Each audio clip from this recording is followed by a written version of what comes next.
Hello అందరికీ. Welcome to my channel. So, ఇదేంటి వీడియోలో అన్ని ఇట్లా చూపిస్తున్నాను అనుకుంటున్నారా? సో, నేనైతే మా మమ్మీ వాళ్ళ ఇంటికెళ్తున్నా.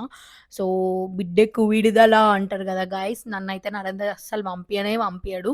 ఎళ్ళినా గూడా మార్నింగ్ ఎళ్తే మళ్ళీ రిటర్న్ ఈవినింగ్ వరకి రావాలి. అందుకే ఇప్పుడు 2 డేస్ ఎళ్తా అని చెప్పేసి మార్నింగే ఆయనకి లంచ్, బ్రేక్‌ఫాస్ట్, డిన్నర్ అన్నీ ప్రిపేర్ చేసి నేనైతే స్టార్ట్ అయిపోయినా.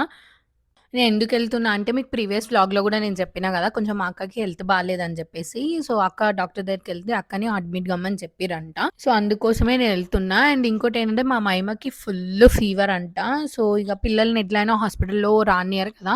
మమ్మీ అయినా, నేను అయినా ఎవరమన్నా ఒకళ్ళం ఇంటి దగ్గరుంటే ఒకళ్ళు హాస్పిటల్‌లో ఉంటారు గాబట్టి, నేను గూడా మార్నింగ్ ఎళ్తున్నా. అట్లనే నాకు గూడా 2 డేస్ విడుదల దొరికింది గాబట్టి, నేనేంది వీడియోలో ఏడుస్తున్నాను అనుకోకండి. అంతేం ఎమోషనల్ గాదులేండి. ఇది బండరాయి. నేనైతే నా గుండె చాలా బండరాయి అనమాట. అంత తొందరగా ఈజీగా ఏడవను. నేను ఏడిపిచ్చే రకం.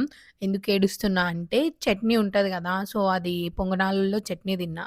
చేతి కాళ్ళు వాటర్ తోటే కడుక్కున్నా అనమాట. హ్యాండ్ వాష్ పెట్టుకోలేదు. ఇగ మనం కళ్ళు నలుస్తాం గదా! ఇప్పుడు ఎట్లైనా ఆటోలో పోతున్నా గాలికి కళ్ళు నలిసేసరికి వాటర్ ఒస్తున్నాయి. సో, నేను అట్లా మార్నింగ్ ఇంటికెళ్ళిపోయినా గదా! ఈవినింగ్ వరకు ఇంట్లో ఉంటే, ఈవినింగ్ నేను, మా అక్క వాళ్ళ బాబు ఇద్దరం కలిసి మళ్ళీ హాస్పిటల్‌కెళ్తున్నామనమాట. ఇప్పుడు నేను చూపించే కమాన్ వచ్చేసి ఇప్పుడు సికింద్రాబాద్ మహంకాళి టెంపుల్ అని అంటారు. ఇప్పుడు సండే రోజైతే అసలు మస్తుంటది. జాతర అయితే చాలా బాగా అయితది. అండ్ బోనాలు గూడా మస్తు సెలబ్రేట్ చేస్తారు.